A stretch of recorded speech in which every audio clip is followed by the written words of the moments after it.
الحمدللہ ہم سمجھتے بھی ہیں کہ میرے اور آپ کے رب نے کیا کہا، ہم سمجھتے بھی ہیں کہ حضور صلی اللہ علیہ وسلم کی سیرت مطہرہ کیا ہے، آپ کی زندگی کیسے گزری ہے.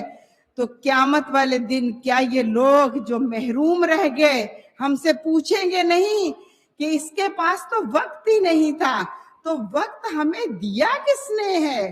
کیا وقت میں نے اپنی قدرت سے حاصل کیا ہے؟ نہیں، یہ وقت میرے اللہ نے دیا اور میرے پاس امانت ہے. یہ وقت آپ کے پاس اللہ کی دی ہوئی امانت ہے، یہ اس پہ ہمارا اختیار نہیں ہے، یہ اللہ کی دی ہوئی امانت ہے. اور وہ ہم سے سوال کرے گا کہ یہ زندگی جو میں نے دی تھی، یہ جوانی، یہ وقت جو میں نے دیا تھا، اس کو کس کام میں گزارا، کہاں لگایا. تو سوچ لیجئے کہ اس وقت پر سوال ہم سے ہوگا اور ہمیں جواب دینا ہے.